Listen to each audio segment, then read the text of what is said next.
comme dit Spinoza spirituellement, si le triangle pouvait parler, il dirait que Dieu est éminemment triangulaire.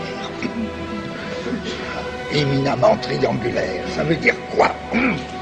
Là, il a en vue quelque chose, Spinoza, il dit pas ça pour dire. Il s'adresse à des gens qui, évidemment, à cette époque, comprenaient très bien ce qu'il voulait dire. Spinoza et Nietzsche forment en philosophie peut-être la plus grande, je veux dire, libération de pensée, presque au sens d'un explosif. Oui, et peut-être les concepts, si, les concepts les plus insolites, parce que leurs problèmes sont des problèmes qui étaient un peu des problèmes maudits, oui, qu'on n'osait pas poser à l'époque de Spinoza, en tout cas certainement, mais même à l'époque de Nietzsche. Problèmes qu'on n'ose pas trop poser. Problème. C'est ce qu'on appelle des problèmes brûlants. C'est des voyants. Ils ont vu quelque chose de trop grand pour eux. Ils ne sont pas capables de tenir le coup, ça les brise. Ben, les philosophes et les littérateurs sont dans le même point. Il y a des choses qu'on arrive à voir et dont à la lettre, ben, d'une certaine manière, on ne revient pas. Qu'est-ce que c'est ces choses? Ça varie beaucoup pour les auteurs. Mais généralement, c'est précisément des percepts à la limite du soutenable ou des concepts à la limite du pensable. C'est ça qui fait. Alors, entre un concept, entre la création d'un grand personnage et la création d'un concept, moi je vois tellement le lien que c'est un peu une même entreprise. Penser, c'est quand même, pour moi, il me semble être à l'écoute de la vie. C'est vrai qu'on ne peut pas penser si on n'est pas déjà dans un domaine qui excède un peu vos forces, c'est-à-dire qui vous rend fragile. Pour moi, ce qu'il y aurait de commun, c'est que les deux activités, la grande littérature et la grande philosophie, témoignent pour la vie. C'est ce que j'appelais la puissance tout à l'heure. Ils témoignent pour la vie. C'est même pour ça qu'ils n'ont pas beaucoup de santé. Mais pourquoi y a-t-il des littérateurs qui n'ont pas grande santé du type et c'est les mêmes, peut-être par qui passent, mais un flot de vie. C'est justement pour ça. Pour moi, la maladie n'est pas quelque chose, c'est pas une ennemie pour moi. Parce que ce n'est pas quelque chose qui donne le sentiment de la mort. C'est quelque chose qui aiguise le sentiment de la vie. C'est traversé par elle. Ça aiguise ça donne une vision de la vie, la maladie. La vie dans toute sa puissance, dans toute sa beauté. Quand on regarde cette histoire de l'univers et qu'on voit cette croissance de la complexité, on se dit ça se lit comme une belle histoire. Et on se pose la question, est-ce que ça correspond à un projet? Est-ce que tout ça était planifié? Est-ce que c'est quelque chose qui était voulu, donner le sens que vous voulez? Et on se retrouve à se poser une question métaphysique dans le fond.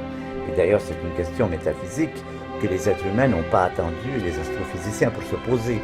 La question de savoir si la vie a un sens, s'il y a un organisme, s'il y a un au-delà, s'il y a une transcendance, c'est une question que l'humanité s'est posée depuis toujours et à laquelle elle a répondu de façon extrêmement diverse. Il n'y a qu'à voir les centaines de formes religieuses, d'histoires, de Bibles, d'histoires saintes qu'on raconte un peu partout dans le monde. Chaque civilisation, pratiquement les plus petites ou les plus grandes, a ce qu'on peut appeler son histoire sainte qui lui permet de donner un sens à sa vie. Alors qu'est-ce que ça veut dire qu'il y ait ces différences? Pour moi, ça veut dire une chose. D'une part, c'est qu'aucune religion n'a le monopole de la vérité. D'autre part, que chacune de ces façons de voir le monde, que ce soit le bouddhisme, les Indes, le Japon, le shintoïsme, l'islam, le christianisme, chacune atteint une sorte de facette différente de quelque chose qui nous dépasse et qui nous dépassera toujours infiniment. Quand les gens me demandent si je suis croyant, je leur dis toujours d'abord la réponse à la question, aux questions, est-ce que Dieu existe, est-ce que la vie a un sens, est-ce qu'il y a quelque chose après la mort, ces questions ne peuvent être que personnelles. Et les réponses ne peuvent être que personnelles. Les réponses, chacun se les fabrique. La science ne peut pas répondre à ces questions. La science ne peut pas vous dire si Dieu existe ou s'il n'existe pas d'ailleurs. La science ne peut pas vous dire ce qui est bien et ce qui n'est pas bien. Elle peut vous dire comment, par exemple, faire des manipulations génétiques. Elle ne peut absolument pas vous dire si c'est une bonne idée d'en faire ou pas en faire. Ça, c'est pas dans son registre. Cette question est fondamentale, mais ça, c'est un domaine tout à fait à part. La morale, la religion, la génétique disent les valeurs. Qu'est-ce qui est bon, qu'est-ce qui n'est pas bon, qu'est-ce qu'il faut faire, qu'est-ce qu'il ne faut pas faire. Chacun le décide, dans quelle société voulons-nous vivre. La science ne peut rien dire à ce sujet, sinon donner des renseignements. La science, elle vous dit comment ça marche. Eh bien, c'est très important pour quelqu'un qui veut prendre un jugement de savoir comment ça marche. La question de savoir qu'est-ce qu'il y a derrière tout cela, c'est une question dont la seule réponse valable pour la personne qui la pose, c'est sa réponse à elle. Moi, personnellement, je n'ai pas vraiment de réponse. Quand je vais au concert et que j'entends un quatuor de Schubert et que je me dis, cela pourrait-il être le fait du pur hasard, ça ne colle pas. Il y a quelque chose qui est démesuré là. Mais alors je me dis, si ce n'est pas le pur hasard, c'est quoi? Ben, je ne sais pas, justement. Ma question, c'est quoi si ce n'est pas le pur hasard? Je dis, je pense que je suis croyant. Les gens me disent, êtes-vous croyant? Je dis, je pense que oui, mais je ne sais pas très bien en quoi. Je crois qu'aucune religion n'a le monopole de la vérité, ce qui a été le grand tort de l'Occident, et c'est à ce titre qu'on a fait des credos, qu'on a fait des guerres de religion, qu'on a fait des oppressions, des inquisitions, qu'on a pensé avoir atteint la vérité. Ça, c'est un mythe, et c'est un mythe dangereux. Ça n'est pas en créant des credos, ça n'est pas par les concepts que l'on peut atteindre à la profondeur des choses. Ça, c'est bien ce que les orientaux nous ont appris.